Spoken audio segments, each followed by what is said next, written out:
बहुत समय पहले की बात है। किसी राज्य में एक राजा रहता था। उस राजा के घर एक पुत्र का जन्म हुआ। वह उस राजा का इकलौता पुत्र था और वह अभी बहुत छोटा था। दूसरी तरफ राजा ने उसके पूरे जीवन की लकीरें बना दी थीं। वह क्या होगा, कैसे बनेगा, वह अपने जीवन में क्या करेगा, उसे किस तरह से एक प्रभावशाली राजा बनना होगा। इस तरह की कई सारी बातें राजा ने पहले से ही सोच रखी थीं।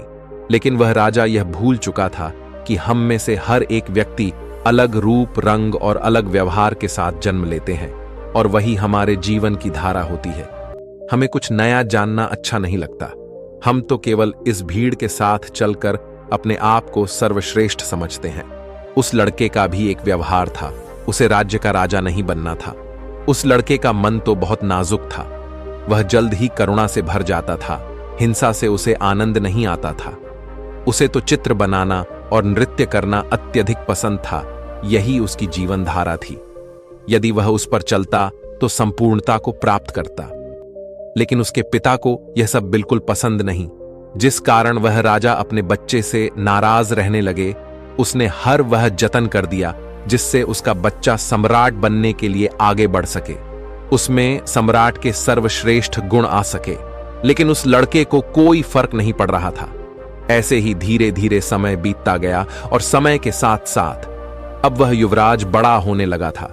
लेकिन जैसे जैसे युवराज बड़े हो रहे थे, उनके मन में, उनके दिमाग में समाज की यह बातें घर करती चली जा रही थीं।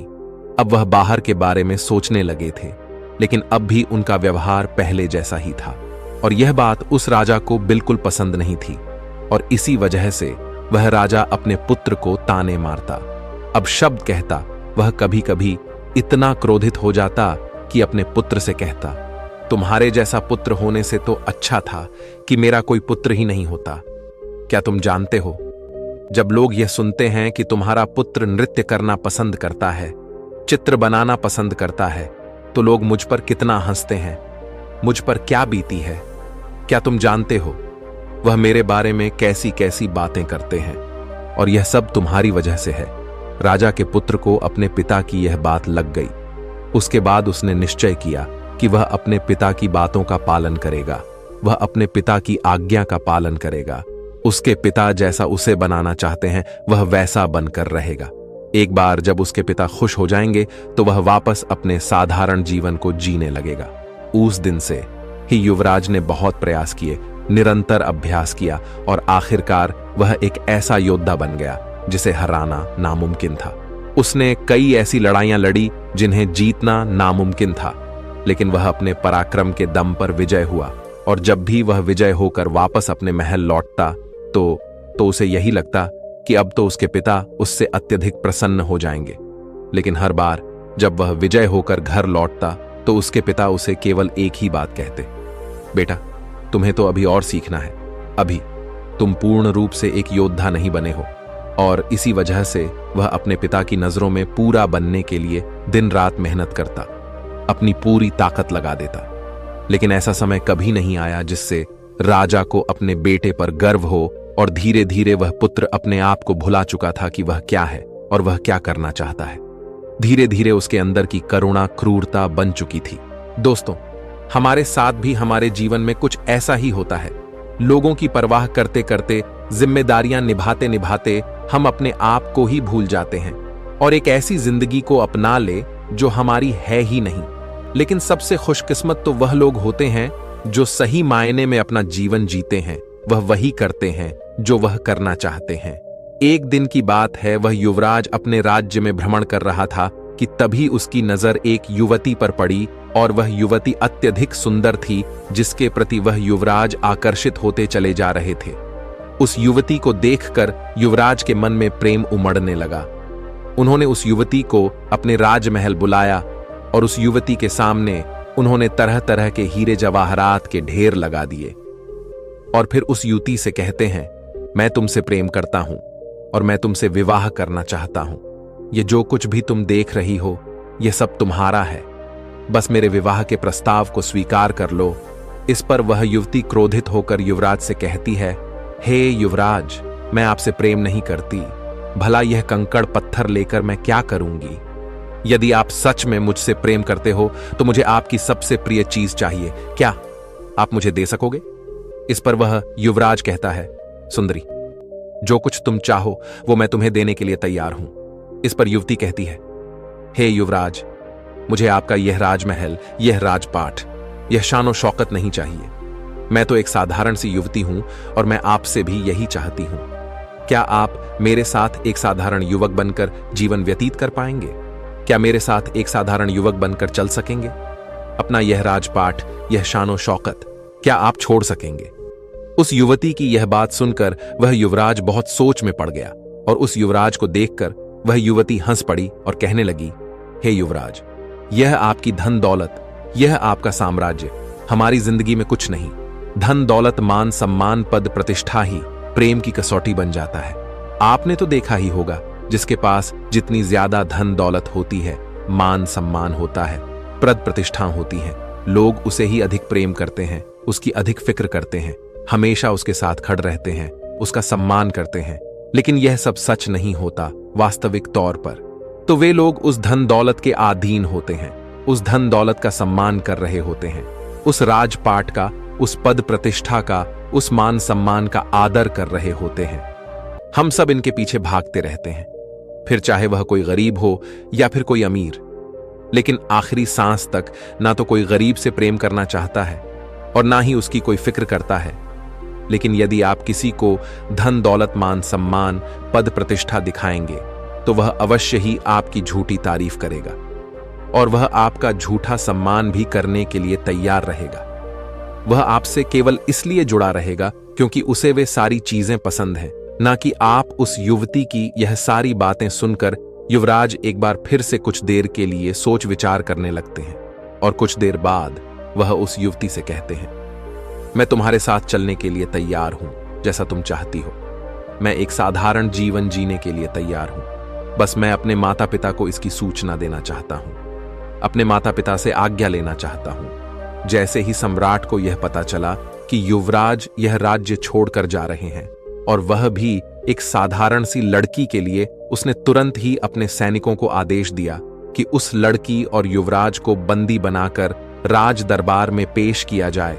सैनिकों ने बिल्कुल ऐसा ही किया। उधर दूसरी तरफ सम्राट ने उस लड़की को जासूसी के आरोप में मृत्यु दंड दे दिया। वह राजा यह भूल चुका था कि जब हमारे हाथों में शक्ति होती है, हमारे हाथों में ताकत होती है, तो हम न्याय और अन्याय के बीच का फर्क भूल जाते हैं। इस मृत्युदंड के बारे में सुनने के बाद वह लड़की डर गई और राजा से कहती है, हे राजन, इसमें मेरा क्या दोष है? इसमें मैंने क्या किया है?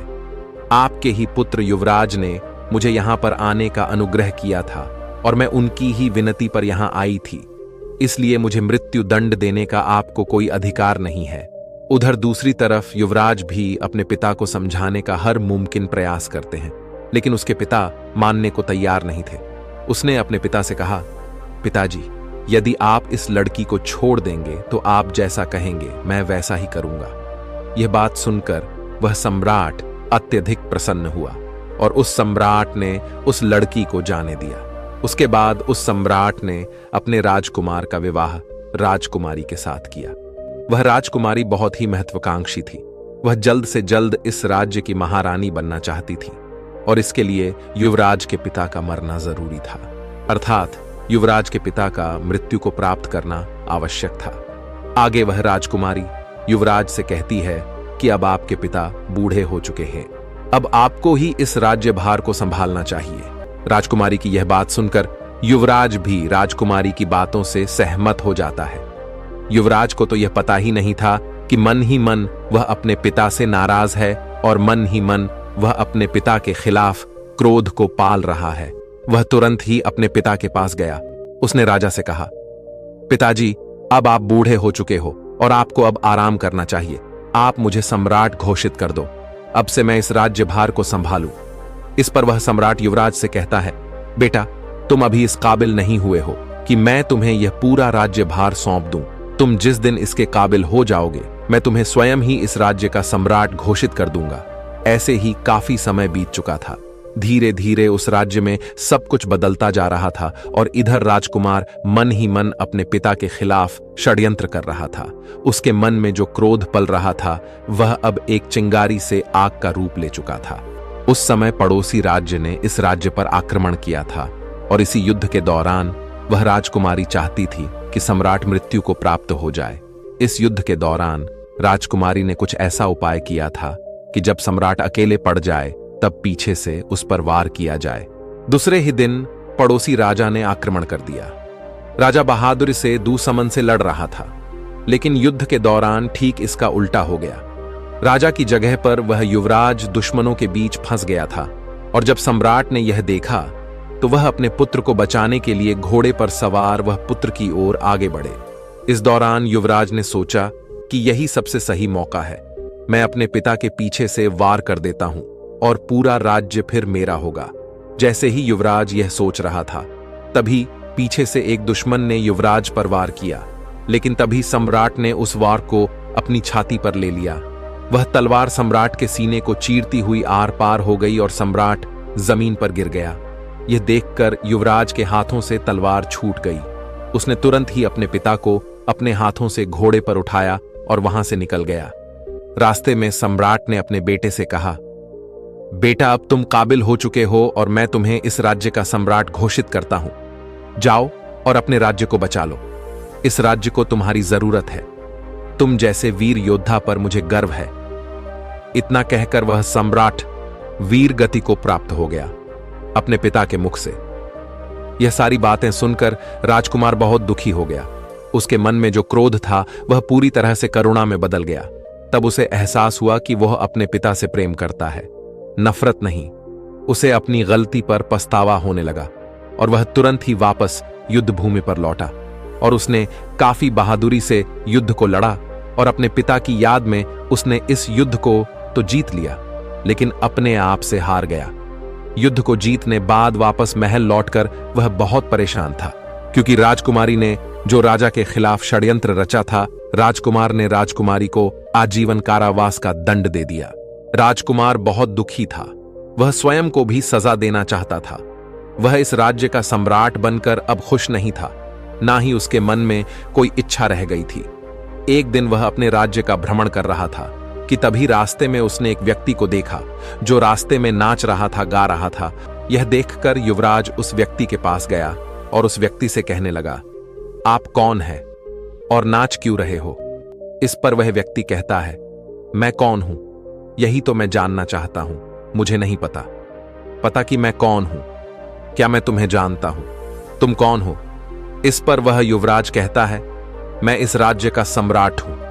इस पर वह व्यक्ति कहता है, मुझे भी ऐसा ही लगता था कि मैं इस राज्य का सम्राट हूं, लेकिन बाद में पता चला कि मुझसे बड़ा भिखारी तो और कोई नहीं है। इस पर युवराज कहता है, आप समझ नहीं रहे, मैं वास्तविक तौर पर इस राज्य का सम्राट ही हूं। इस पर वह व्यक्ति कहता है, हाँ, मैं जानता हूं कि इस राज्य के सम्राट तुम हो, लेकिन कभी इस राज्य का सम्राट मैं भी था और मैंने ही अपने हाथों तुम्हारे पिता को यह राज्य सौंपा था और तुम्हारे पिता मेरे सेनापति हुआ करते थे और तुम्हें और तुम्हारे पिता को यह तक नहीं पता होगा कि जिस लड़की के लिए तुमने अपना घर बार छोड़ना चाहा था, जिस लड़की को तुम्हारे पिता ने मृत्यु दंड देना चाहा था, वह पुत्री मेरी ही है। यह सुन वह युवराज उस व्यक्ति के चरणों में गिर पड़ा और कहने लगा, मैंने अपने पिता से आपके बारे में बहुत कुछ सुना है। अब आप ही मुझे बताइए कि मैं आगे क्या करूं। मुझे अब इस राज्य में कोई मन नहीं है और ना ही मैं कोई सम्राट बनना चाहता हूं।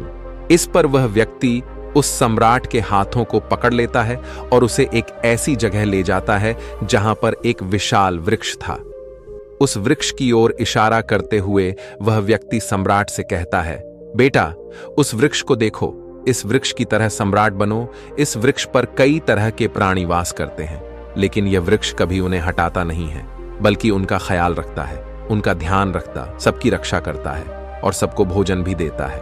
और तो और ये वृक्ष हम जैसे पापी इंसानों को भी अपनी छाव में छाया अवश्य देता है, और इतना सब कुछ करने के बाद भी इसे रत्ती भर भी अहंकार नहीं है। यही इस राज्य का असली सम्राट है। जाओ, वापस लौट जाओ अपने महल में और लोगों की सेवा करो, उनकी रक्षा करो। जैसे ये वृक्ष करता है, तब तुम सही मायने में एक असली सम्राट बन पाओगे। केवल लोगों को दिखाने के लिए नहीं, अपने आप को पहचानो, अपनी खुशी को पहचानो, जिसमें तुम्हें खुशी मिलती है वह कार्य करो।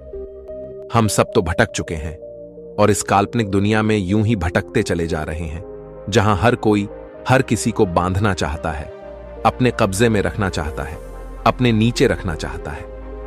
जब तुम ध्यान से अपने आप को देखोगे, अपने आप को समझोगे, तब तुम्हें यह एहसास होगा कि हमारे विचार हमारे हैं ही नहीं। दोस्तों, हमारे जीवन में भी कुछ ऐसा ही होता है। हमारे आसपास ऐसे बहुत से लोग होते हैं जो हमें हमेशा कुछ अच्छी तो कुछ कड़वी बातें कहते ही रहते हैं और उनकी हर बात हमें आईना सा दिखा जाती है, लेकिन हम ऐसे लोगों को ढूंढते रहते हैं जो हमारी हां में हां मिला सके। दोस्तों, आपने आज के इस वीडियो से क्या सीखा वह मुझे आप कमेंट में बता सकते हैं। इसी के साथ में उम्मीद है कि आपको आज की वीडियो पसंद आई होगी, तो इस वीडियो को उस इंसान को शेयर करें जिससे यह कहानी सुनने की जरूरत है, और उसी के ठीक बाद चैनल को सब्सक्राइब करें। तो चलिए फिर मिलते हैं ऐसी एक और नई वीडियो में एक नए मैसेज के साथ। तब तक के लिए अपना ख्याल रखें। धन्यवाद और नमोह बुद्धाय।